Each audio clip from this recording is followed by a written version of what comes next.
On part en Chine, disais-je. Je voudrais vous faire commenter ce papier du Financial Times. C'était il y a 2 jours, mais j'y tenais. La Chine est en train de reporter va bientôt annoncer le premier déclin de population en 5 décennies.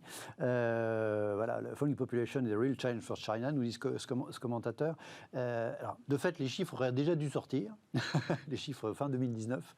Ils ne sont pas sortis encore, contrairement à ce qui était prévu, parce que, comme il s'agit d'annoncer pour la première fois une baisse de la population, ce n'est pas totalement neutre, et politiquement et économiquement, pour la Chine. Donc on imagine qu'ils réfléchissent bien à tout ce qu'ils vont dire autour, voir s'ils vont bidonner ou pas les chiffres. C'est, économiquement parlant, c'est assez majeur pour une entreprise comme la Chine, pour un pays comme la Chine, dont la croissance économique a été concomitante avec la croissance de sa population. C'est toujours aujourd'hui le pays la population la plus importante dans le monde. L'Inde risque de passer devant un de ces jours, mais pas encore.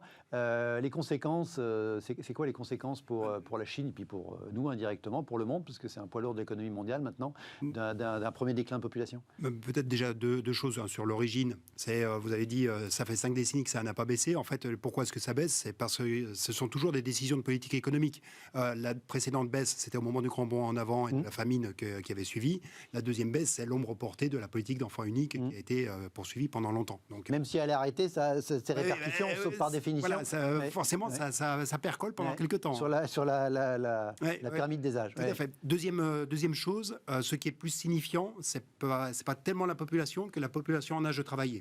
Or, celle-ci, elle décroît depuis 2012. Le pic, il a été atteint en 2012. La population âgée de 15 à 64 ans, qui est celle véritablement en capacité de produire. Donc, on est déjà passé dans le moment du vieillissement de la population, où vous avez un ratio de dépendance. Donc, le rapport entre les personnes qui sont en retraite et celles qui sont en âge d'activité, ce ratio se dégrade. Donc, la Chine est déjà rentrée dans le vieillissement. Elle le fait à une vitesse absolument incroyable parce que, précisément, elle est en train de payer le prix de la politique d'enfant unique qui a été maintenue pendant très longtemps. Est-ce que y a cette crainte, je crois, est-ce qu'effectivement la Chine est susceptible de devenir vieille avant de devenir riche? Alors pas riche en tant que pays, riche en tant qu'effectivement au niveau des individus, et du coup d'un point de vue politique, pour les dirigeants du parti, eux, ce qu'ils veulent quand même pour... à la fois pour leur pays et puis pour maintenir le système, c'est que la population en profite en termes de richesse. Du coup, il y a une petite course entre le vieillissement d'un côté et l'accroissement de la richesse de l'autre. Il y a plusieurs choses qui vont sortir de tout ça. Peut-être une chose quand même à avoir en tête, c'est que si la Chine a moins d'enfants et que les taux de natalité sont plus faibles, c'est aussi parce que déjà la Chine a évolué vers quelque chose de nouveau, où on a des femmes qui sont plus indépendantes et qui du coup vont aussi prendre des décisions. Donc c'est aussi des choses qu'il faut avoir en tête en termes d'évolution d'un pays et de liberté de sa population. Est-ce que c'est pas aussi ça des choses à prendre en compte avant même l'atteinte d'une richesse pécuniaire quelque part du pays à voir, et tout ça s'imbrique. On a envie de voir ce que ça va devenir, de voir quels seront les impacts pour la Chine et son économie directement. Allez, pour terminer, rien à voir, on revient en Europe. Ce petit tweet de Madame Lagarde, la patronne de la BCE, qui commentait la nomination de cette personne, Irène Imscherk, donc la nouvelle chef du Climate Change Center, et Christine Lagarde va faire un tweet de bienvenue qui explique qu'effectivement que son expérience ce sera la bienvenue pour renforcer notre rôle, le rôle de la BCE, dans la lutte contre le changement climatique. Within our mandate, dans le cadre de notre mandat, c'est le point important. Est-ce que c'est dans le mandat et dans le rôle de la Banque centrale de s'occuper de climate change, Mathilde? À nouveau, ça revient à des choses qu'on a déjà dites, c'est que l'économie aujourd'hui ne peut plus ne pas prendre en compte différents aspects de l'économie, le développement numérique, le développement écologique, évidemment. Ça amuse toujours parce que la BCE intègre toujours les choses dans le cadre de son mandat avec des contraintes du coup très importantes. C'est intéressant à faire à suivre.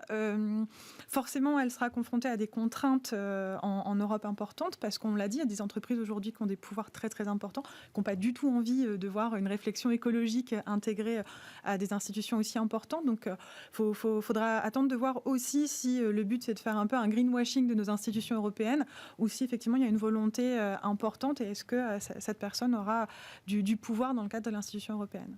Denis, comment la BCE peut-elle être verte et est-ce que c'est son rôle? Enfin, tout le monde ne le pense pas. Hein. Il y a un débat sur le sujet. C'est pour ça que Mme Lagarde, elle prend effectivement à chaque fois, c'est within our mandate, parce qu'elle sous-entendu, elle ouvre le parapluie. Mais même le within our mandate n'est pas évident sur la question de la préoccupation écologique. De toute façon, ça fait partie de la ponctuation. Oui, donc, toutes les phrases, c'est within our mandate. Exactement, normal. C'est dans leur mandat, du coup. En fait, on est vraiment dans le moment où la BCE fait sa revue stratégique. Quelles doivent être les orientations, qu'est-ce qui va dicter ces choix de politique monétaire. Et donc, on sait que l'enjeu environnemental est quelque chose qui monte assez fortement, de mettre une couche verte. Mais cette couche verte, elle n'a de sens qu'à partir du moment où on sait bien identifier ce qu'est un investissement vert. Et là, il y a en ce moment la définition de la taxonomie à l'échelle de la Commission européenne, où on essaie de bien dire ce qu'est un type d'investissement qui serait éligible. La BCE ayant notamment une action qui est celle de contrôler le système bancaire européen, il y a aussi une forme de cohérence, si vous voulez, entre le développement d'un côté de la taxonomie et de l'autre côté un développement d'un mandat peut-être un peu plus vert. Il y a une cohérence entre ces deux actions, et que la BCE joue un peu son rôle de contrôle de la solidité du système financier et de sa capacité à répondre aux enjeux sociétaux. Et pour le gouvernement français, l'enjeu de la définition de cette taxonomie, c'est la question du nucléaire, prise en compte ou pas, évidemment. C'est un autre débat. Tout à fait. Merci à tous les deux d'avoir été à mes côtés ce soir. Merci à vous. Très bonne soirée, très bon week-end. Et on se retrouve lundi, même heure, même adresse sur Bismart. Bonne soirée.